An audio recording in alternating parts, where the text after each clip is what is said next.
चला, good morning मित्रांनो. आज आपण आपल्या चॅलेंज सिरीजचं 17वं लेक्चर बघतोय.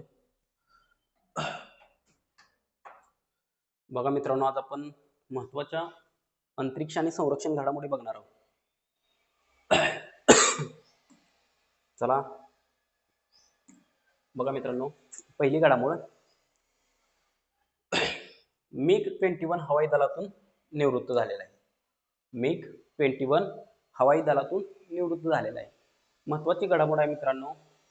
बघा, भारतीय हवाई दलात मागील 60 वर्ष महत्वाची भूमिका बजावणारे, बघा 60 वर्षापासून महत्वाची भूमिका बजावणारं MiG-21 हे विमान काय झाले तर भारतीय हवाई दलातून निवृत्त झालेलं आहे. बघा, MiG-21 हे लढाऊ विमान 26 सप्टेंबर 2025 रोजी सेवेतून निवृत्त झाले.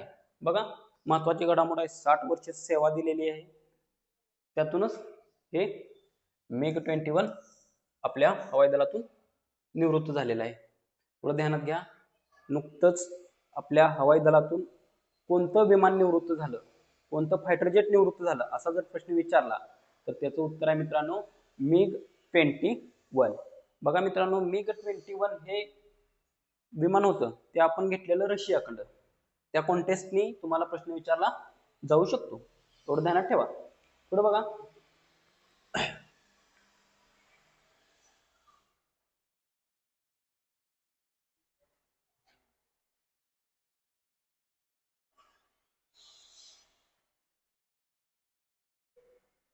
पुढे बघा मित्रांनो, तेजस MK-1A, तेजस MK-1A या विमानासाठी करार केलेला आहे. बघा, भारतीय हवाई दलासाठी 97 तेजस लढाऊ विमाने खरेदी करण्याकरता संरक्षण मंत्रालयाने, कोणी केलाय, संरक्षण मंत्रालयाने 25 सप्टेंबर 2025 रोजी हिंदुस्तान एरोनॉटिक्स लिमिटेडशी, कुणाशी, हिंदुस्तान एरोनॉटिक्स लिमिटेडशी हाल, त्याचा शॉर्ट फॉर्म हाल आहे, 62,370 कोटींचा करार केला आहे. बघा, मोठा करार आहे मित्रांनो.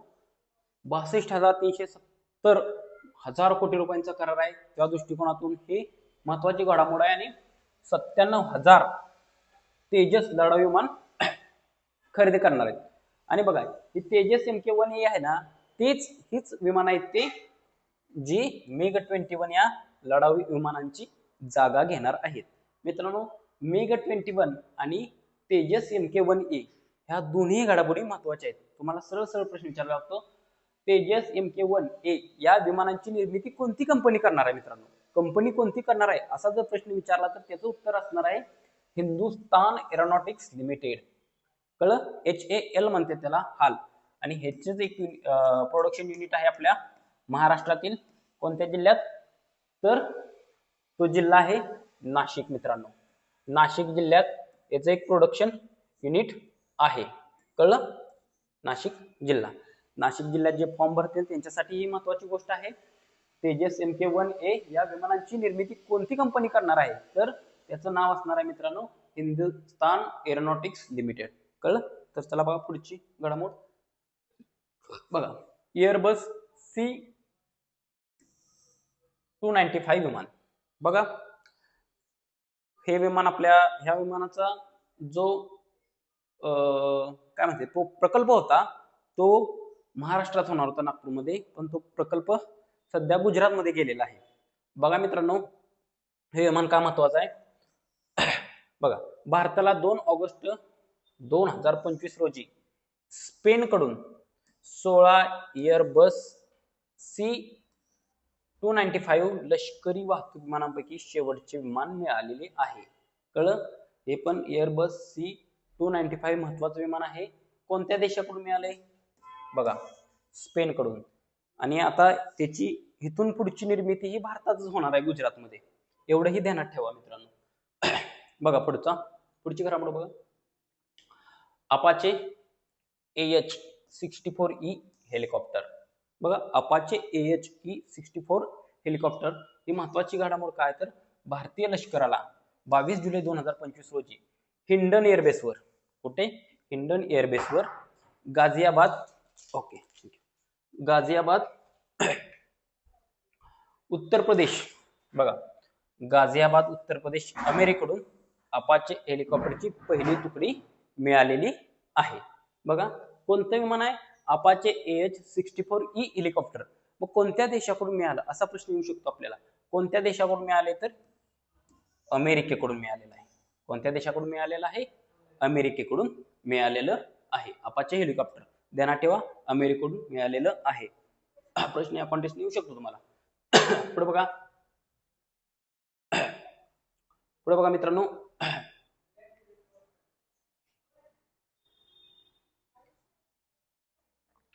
राफेल विमानांची निर्मिती भारतात. बघा आता राफेल विमानांची निर्मिती राफेल कुठल्या देशातून घेतला आपण?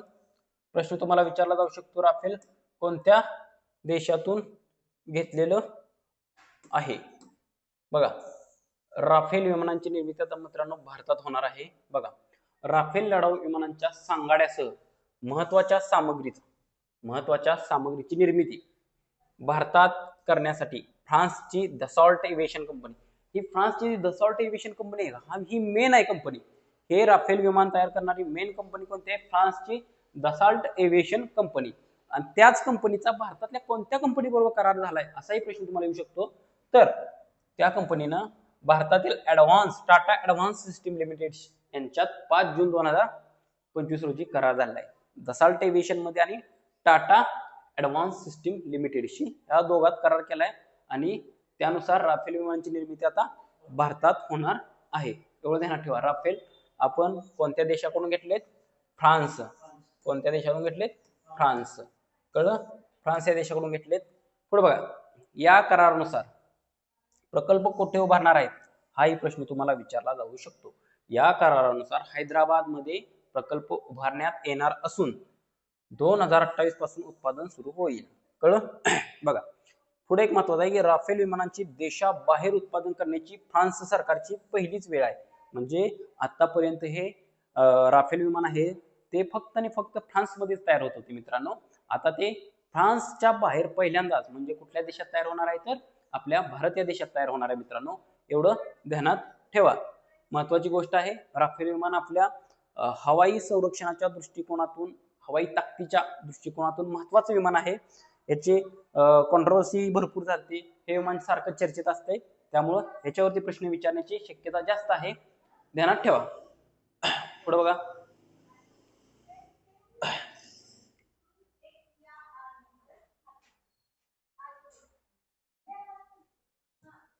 पुढे बघा मित्रांनो, अग्निप्राईमची रेल्वेवरून चाचणी. बघा अग्निप्राईम का महत्वाचा आहे? तर बघा संरक्षण संशोधन आणि विकास संस्था DRDO. DRDOचं काय काम असतं रे मित्रांनो? DRDOचं काम असतं आपल्या काही जी संरक्षण रणगाडे वगैरे आहेत त्याची निर्मिती DRDO मार्फत होते. एवढं ध्यानात ठेवा. DRDO एक आपली काय संरक्षण संसाधन निर्मिती करणारी एक संस्था आहे. एवढं ध्यानात ठेवा.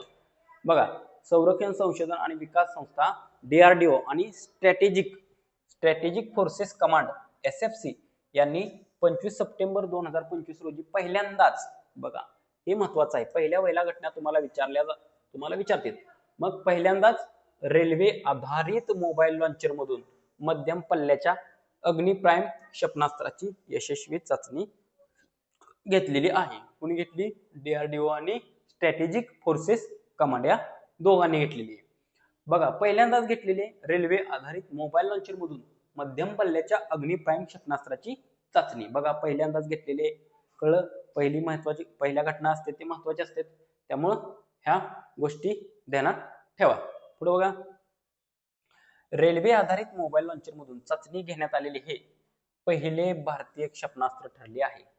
रेल्वे आधारित मोबाईल लॉन्चर मधून चाचणी घेण्यात आलेले हे पहिले भारतीय क्षेपणास्त्र ठरले आहे. पुढे बघा, आतापर्यंत केवळ रशिया, अमेरिका, चीन आणि उत्तर कोरियाकडे रेल्वे आधारित प्लॅटफॉर्मवरून लांब पल्ल्याची बॅलिस्टिक क्षेपणास्त्र प्रक्षेपित करण्याची क्षमता होती. मग आता बघा भारत कितवा झालाय? तर रशिया, अमेरिका, चीन आणि उत्तर कोरियानंतर कितवा देश आहे? तर 5वा देश आहे. कळलं? कितवा देश असणार आहे भारत? 5वा देश असणार आहे. बघा रेल्वे आधारित मोबाईल लॉन्चर मधून चाचणी घेण्यात आलेले हे पहिले भारतीय क्षेपणास्त्र ठरले. कोणते क्षेपणास्त्र? तर अग्नि प्राईम. प्रश्न असा येऊ शकतोय, अग्नि प्राईम वरती प्रश्न विचारायचा आहे. रेल्वेवरून चाचणी घेण्यात येणारे प्रक्षेपण म्हणजे क्षेपणास्त्र कोणते आहे? तर त्याचं उत्तर असणार आहे मित्रांनो अग्नि प्राईम. एवढं ध्यानात ठेवा, अग्नि प्राईम का महत्वाचं आहे. समजलं? पुढे बघा. पुढे बघा, आयनस गुलदार. आयनस गुलदार महत्वाचा आहे. कोणत्या दृष्टिकोनातून महत्वाचा आहे बघा. भारतीय नौदलाने 20 फेब्रुवारी 2025 रोजी आयएनएस गुलदार जहाज महाराष्ट्र पर्यटन विकास महामंडळ लिमिटेड कडे सुपूर्द केलेले आहे. बघा, एमटीडीसी कडे ते सुपूर्द केलेलं आहे. बघा काय काम आहे त्याचं. या जहाजाचे रूपांतर पाण्याखालील संग्रहालय आणि कृत्रिम रीप मध्ये करण्यात येणार आहे. बघा, या जहाजाचं रूपांतर कशात करण्यात येणार आहे? तर पाण्याखालील संग्रहालय आणि कृत्रिम रीप मध्ये, पाण्याखालील संग्रहालय आणि कृत्रिम रीप मध्ये त्याचं रूपांतर करण्यात येणार आहे. आणि ही गोष्ट भारतातील पहिले पाण्याखालील संग्रहालय बनणार आहे. बघा, भारतातील पहिले पाण्याखालील संग्रहालय बनवण्यासाठी खालीपैकी कोणत्या जहाजाचा उपयोग झाला असा प्रश्न तुम्हाला येऊ शकतो. तर त्या प्रश्नाचं उत्तर आहे मित्रांनो आयएनएस गुलदार. कळलं? आयएनएस गुलदार. पुढे बघा, शस्त्रास्त्र आयातीत भारत दुसऱ्या स्थानी आलेला आहे. अगोदर शस्त्रास्त्र आयातीत कायम भारत आणि युएई मध्ये स्पर्धा असायची. भारत 1 नंबरला असायचा. पण आता बघा, आता 1 नंबरला कोणता देश गेलेला आहे? बघा, शस्त्रास्त्र आयातीत भारत किती नंबरला गेलाय मित्रांनो? 2 नंबरला गेलेला आहे. बरोबर आहे.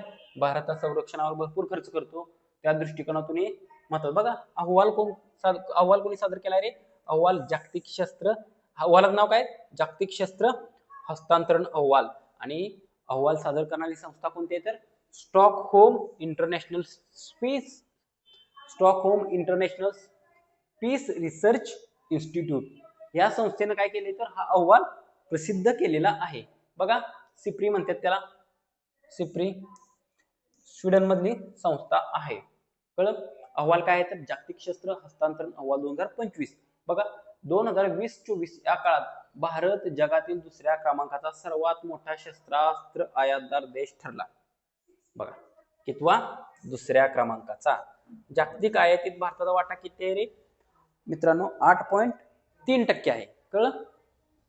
पुढे बघा, सर्वाधिक निर्यात कोण करतं रे? अमेरिका करतो. सर्वाधिक शस्त्रास्त्र निर्यात करणारा देश कोणता? हा जरी प्रश्न विचारला तर त्याचं उत्तर असणार आहे मित्रांनो अमेरिका. कळलं?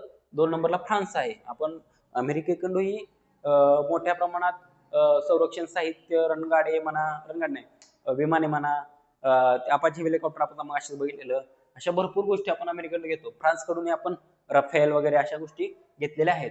बघा, सर्वाधिक आयात करणारा देश आता बघा ध्यानात ठेवा मित्रांनो, युक्रेन झालेला आहे. युक्रेन का? तर युक्रेन रशिया युद्ध चालू आहे. त्यामुळे युक्रेनला नवीन संरक्षण साहित्याची गरज पडणार आहे. त्यामुळे त्यांना बॉम्बर विमाने म्हणा, हेलिकॉप्टर्स म्हणा, या अशा गोष्टींची गरज आहे युद्धात. त्यामुळे ते आता 1 नंबरला सर्वाधिक आयात करणारा देश युक्रेन झालेला आहे. बघा, भारताच्या शस्त्रास्त्र आयातीत सर्वाधिक वाटा कोणाचा आहे रे? रशियाचा आहे. रशिया. भारत सर्वाधिक शस्त्रास्त्र आयात कोणत्या देशाकडून करतो? तर त्या देशाचं नाव आहे मित्रांनो रशिया. कळलं? रशिया आहे. पुढे बघा, अमेरिकेने जागतिक शस्त्रास्त्र निर्यातीतील आपला वाटा 43% पर्यंत वाढवला आहे. तर रशियाची निर्यात 64% घसरलेली आहे. सध्या युद्धामुळे जरा रशियाची टक्केवारी घसरलेली आहे. कळलं बघा? पुढे बघा, 2 दिवसापूर्वीच्या लेक्चरमध्ये आपण महत्वाचे ऑपरेशन्स, युद्ध सराव ह्या गोष्टी बघितल्या होत्या. मग मित्रांनो, ते लेक्चर खूप महत्वाचं आहे. त्यात 1 मार्क फिक्स येणार आहे. आणि आपलं त्या दिवशी एक महत्वाचं राहिलं होतं की आंतरराष्ट्रीय मोहिमा आपल्याला बघायची होती. आपण आंतरराष्ट्रीय भारतीयांसंबंधित राबवलेल्या आंतरराष्ट्रीय मोहिमा बघितल्या होत्या. जसं दैवी शक्ती ऑपरेशन असेल, गंगा असेल, अशा भरपूर ऑपरेशन्स आपण त्या दिवशी बघितलं होतं. मग आता आपल्याला जरा आंतरराष्ट्रीय महत्वाच्या मोहिमा बघायच्या. बघा, त्यातली पहिली मोहीम आहे बघा मित्रांनो, बशायर अल फतह. बशायर अल फतह ही मोहीम राबवणारा देश आहे मित्रांनो इराण. काय झालं, इराण आणि इस्रायलच्या युद्धात ज्यावेळेस त्यांचा संबंध चांगलं गेलेलं होतं त्यावेळेस अमेरिका इराण नाही इस्रायलच्या बाजूने उभा होता. मग त्या दोघांनी मिळून इस्रायल आणि इराणनं मिळून काय केलं तर इराणच्या आण्विक स्थळांवर हल्ला केलता. बघा कतारमधील दोहा येथील अल उदीद हवाई तळाला लक्ष केलं. हा अमेरिकेचा कतारमधील हे होतं विमानतळ म्हणजे हवाई तळ होता अमेरिकेचा. काय नाव आहे त्याचं तर अल उदीद येथील हवाई तळाला लक्ष केलं कतारमधील अमेरिकेच्या हवाई तळाला केलं. काय आता इराण तर इराणमधून अमेरिकेत काय तो एवढा काय मोठा नाही इराण, तो अमेरिकेत हल्ला करायला. मग काय केलं त्यानं तर त्याच्याच जवळच्या एका देशात अमेरिकेत एक हवाई तळ होता काय तर अल उदीद येथे होता. मग त्याचा बदला म्हणून त्यांनी तिथं अटॅक केलेला. बघा मित्रांनो मिड हाईट हॅमर हे महत्वाचं आहे. ही घडामोड मित्रांनो ज्यावेळेस झाली त्यावेळेस सगळ्या इंटरनॅशनल मीडियात ही गोष्ट होती की मिडनाईट हॅमर हे अमेरिकेनं राबवलेली एक मोहीम होती. Midnight hammer. बघा मित्रांनो इराणच्या आण्विक स्थळांवर गोपनीय लष्करी मोहीम होती. इराणची जी आण्विक स्थळं होती त्या स्थळांवर अमेरिकेने गोपनीय हल्ला केलता. कळलं की अमेरिकेला माहित झालं की इराण हा आण्विक कार्यक्रम घेतोय. सध्या आण्विक कार्यक्रम घेण्यावर बंदी आहे. आण्विक कार्यक्रम म्हणजे काहीतरी अणुबॉम्ब वगैरे तयार करणं, कारण की ती मानवी जीवनासाठी धोकादायक गोष्टी आहेत. त्यामुळं काही देशांवर आण्विक कार्यक्रम घेण्यास बंदी आहे. त्या दृष्टिकोनातून अमेरिकेला कळवतं की इराण आण्विक कार्यक्रम घेतोय. त्यामुळेच अमेरिकेनं मिडनाईट हॅमर ह्या नावानं इराणच्या आण्विक स्थळावर गोपनीय लष्करी मोहीम राबवलेली होती. बघा पुढं ट्रू प्रॉमिस 3. बघा इराण इस्रायल संघर्ष चालू आहे.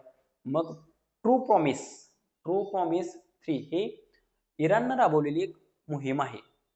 इस्रायलवर काय केलं त्या दृष्टिकोनातून लष्करी हल्ले केलेले होते. बघा पुढे बघा हे महत्वाचं आहे. मिडनाईट हॅमर, ट्रू प्रॉमिस, बशायर अल फतह हे तिन्ही मेन महत्वाचे ऑपरेशन ध्यानात ठेवा. पुढे बघा स्पायडर्स वेब युक्रेन राबवणारी यंत्रणा कोणत्या देशाची आहे तर युक्रेनची आहे. मग पुढे काय झालं वेगवेगळ्या हवाई तळांवर नियोजनबद्ध हल्ला करून रशियाची 40 विमाने नष्ट करणे त्याचं उद्दिष्ट होतं स्पायडर्स वेब या ऑपरेशनचं. पुढे बघा बुनयान अल मार्सर्स राबवणारी यंत्रणा आहे पाकिस्तान. बघा मित्रांनो भारतावर ड्रोन आणि क्षेपणास्त्र डागण्याचा प्रयत्न होता. ज्यावेळेस भारतानं ऑपरेशन सिंधूर राबवलेलं होतं त्यावेळेस पाकिस्तान बावचाळलेला होता. त्यावेळेस आपल्या हवाई तळावर हल्ला करण्यासाठी बुनयान अल मार्सर्स हे मोहीम राबवली होती. बघा गिडियन चॅरियट्स हे इस्रायलने राबवलेले आहे. उर्वरित इस्रायली बंधकांच्या सुटकेसाठी हमासवर दबाव आणण्याच्या उद्देशाने लष्करी आक्रमण सुरू करणे. कळलं हमासनं काय केलं एकदमच युद्ध पुकारलं होतं इस्रायल विरुद्ध. मग काय झालं इस्रायलची जी काय लोक होती त्यांना हमासनं बंधक बनवलेलं होतं. मग त्यांच्या सुटकेसाठी इस्रायलने काय केलं गिडियन चॅरियट्स हे मोहीम राबवली होती. बघा पुढं हेची हे 6वं ऑपरेशन आहे. हेची 6. बघा राबवणारी संस्था आहे इंटरपोल. मित्रांनो बघा आंतरराष्ट्रीय सायबर आधारित आर्थिक गुन्ह्यांना लक्ष्य काय तर आंतरराष्ट्रीय सायबर आधारित आर्थिक गुन्ह्यांना लक्ष्य करण्यासाठी आता सीबीआयद्वारे त्याच या मोहिमेद्वारे सीबीआयद्वारे 8 आरोपींना अटक केलेली आहे आजपर्यंत. कळलं हे कुणाचं ऑपरेशन आहे इंटरपोलचं आहे. त्याचं उद्दिष्ट काय आहे तर आंतरराष्ट्रीय सायबर आधारित आर्थिक गुन्ह्यांना लक्ष्य करणे. कळलं पुढे बघा पहिली इंटिग्रेटेड इयर ड्रॉप टेस्ट. बघा पहिल्या घटना तुम्हाला हमखास विचारलेल्या जातात. त्यामुळं आपल्याला पहिल्या घटना माहीत असणं गरजेचं आहे. आणि तुला सर्व क्षेत्रातल्या पहिल्या घटना माहीत असतील.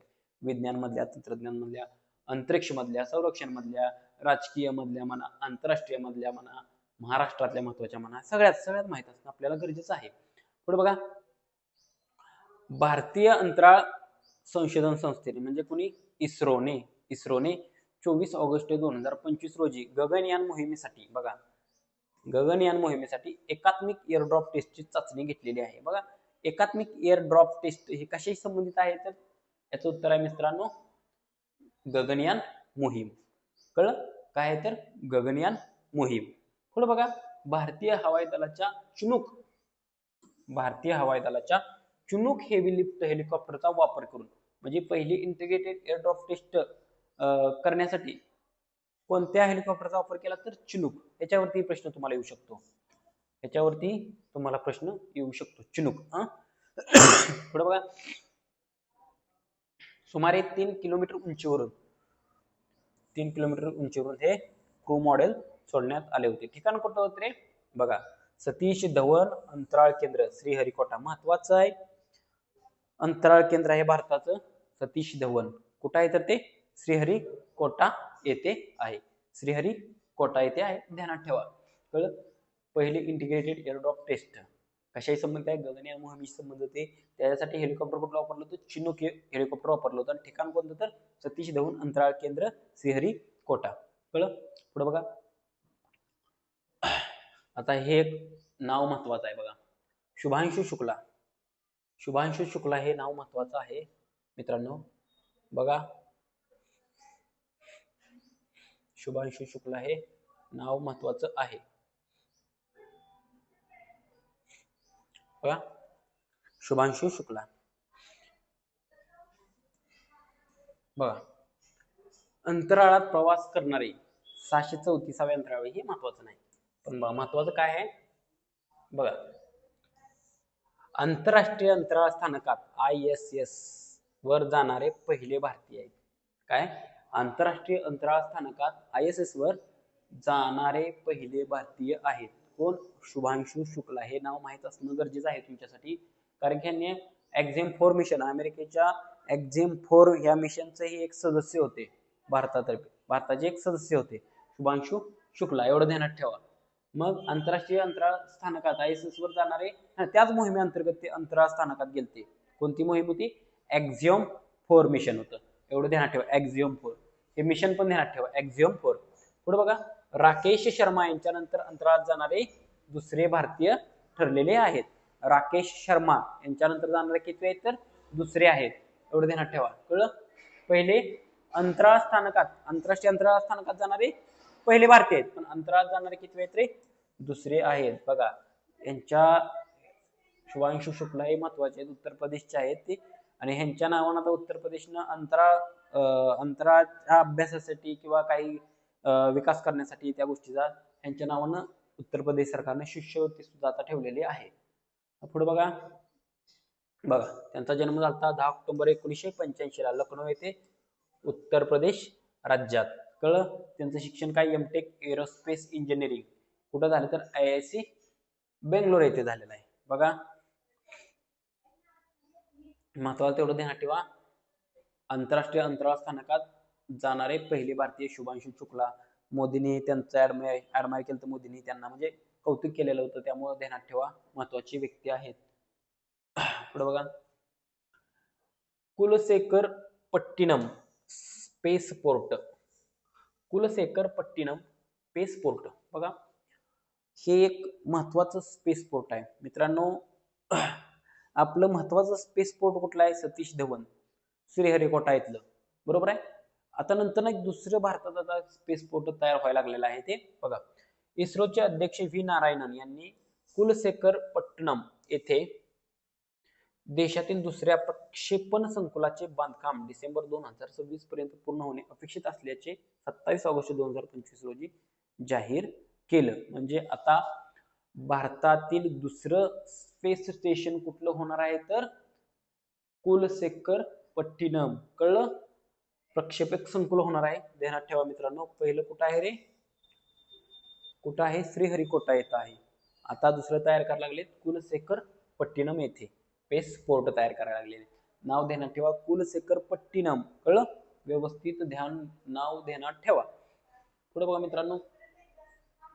निसार उपग्रह महत्वाचा आहे याच्यावरती एकदा तुम्हाला पोलीस भरतीला प्रश्न विचारलेला आहे महत्वाचं ऑपरेशन्स आहे, उपग्रह प्रक्षेपण आहे, ऑपरेशन आहे, उपग्रह प्रक्षेपण आहे बघा, कोणत्या दोन देशांदरम्यानचा आहे? प्रश्न ह्याच्यावरती विचारला जाऊ शकतो तुम्हाला. भारत आणि अमेरिका. आणि निसार बघा, निसारचा लॉंग फॉर्म काय? NASA ISRO. NASA, N NASA, I ISRO. Synthetic aperture radar. NASA म्हणजे बघा अमेरिकेचं एक महत्वाचं अंतराळ संस्था आहे, अंतराळ संस्था आहे. जशी आपली इस्रो आहे तशी नासा ही अमेरिकेची आहे. त्या दृष्टिकोनातून ध्यानात ठेवा मित्रांनो, निसारचा लॉंग फॉर्म काय आहे तर NASA ISRO synthetic aperture radar. कळलं? एन वरनं नासा आणि आय वरनं इस्रो ध्यानात ठेवा. भारत अमेरिका आपोआप कळते आपल्याला. पुढे बघा 30 जुलै 2025 रोजी प्रक्षेपण झालं. ठिकाण कुठं बघा, सतीश धवन अंतराळ केंद्र श्रीहरिकोटा महत्वाचं आहे. आणि प्रक्षेपक आहे GSLV F-16. कळलं? निसार ध्यानात ठेवा, निसार. अजून तुम्हाला प्रश्न येऊ शकतो. महत्वाची मोहीम आहे अमेरिकेची आणि भारताची, नासाची आणि इस्रोची. कळलं? पुढे बघा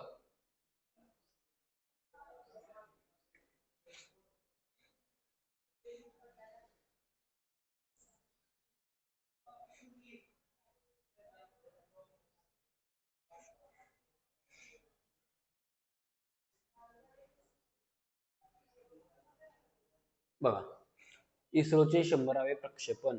बघा 100वे प्रक्षेपण आहे, काय ना काय तर महत्वाचं असेल. 100वा आहे म्हणल्यानंतर आहे ना, बरोबर आहे ना?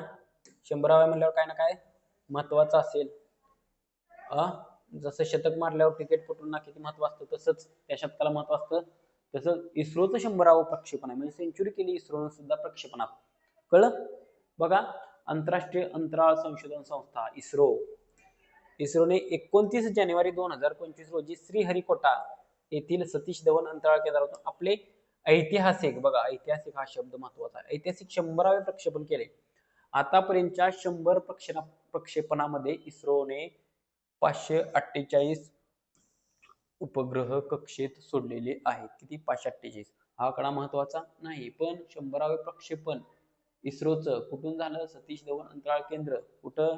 श्रीहरिकोटा येथे आहे, त्यातून झालं. आता हे महत्वाचं आहे, या मोहिमेत GSLV F-15 प्रक्षेपकाच्या मदतीने बघा कोणता उपग्रह सोडला होता? NVS-02. NVS-02 हा उपग्रह बघा जिओ सिंक्रोनस ट्रान्सफर ऑर्बिट मध्ये स्थापित करण्यात आला. NVS-02 Jio synchronous transfer orbit मध्ये स्थापित करण्यात आला. बघा मित्रांनो महत्वाचं ह्या दृष्टिकोनातून काय आहे तर मोहिमेला कोणत्या प्रक्षेपकाची मदत झाली? GSLV F-15. आणि पुढं उपग्रह कोणता होता? NVS-02 हा उपग्रह होता जो सिंक्रोनस ट्रान्सफर ऑर्बिट मध्ये स्थापित करण्यात आला. महत्वाचं नाव काय? हे एक महत्वाचं आहे, प्रश्न विचारला जाऊ शकतो इथं, परत इथं. आणि इस्रोचं 100वं प्रक्षेपण बरोबर कुठून केलं? श्रीहरिकोटा इथून केलं. बघा आणि याही वर्षात बघा या वर्षातलं हे इस्रोचं पहिलंच आहे. बघा ह्या अँगल नाही महत्वाचं आहे. 2025 मधलं इस्रोचं पहिलं प्रक्षेपण कोणतं? कळलं? ह्या पण अँगल महत्वाचं आहे. 100व कोणतं? ह्या अँगल महत्वाचं आहे. कळलं? बघा आणि इस्रोचे नवनियुक्त अध्यक्ष आहेत का? व्ही नारायणन यांच्या नेतृत्वाखाली ही पहिलीच मोहीम आहे. बघा आताच लेटेस्ट व्ही नारायणन यांची इस्रोचे अध्यक्ष म्हणून नेमणूक झालेली आहे. त्यांचं हे पहिलंच प्रक्षेपण आहे. बघा इस्रोचं पहिलं प्रक्षेपण कधी झालं? इस्रोचं पहिलं प्रक्षेपण झालं मित्रांनो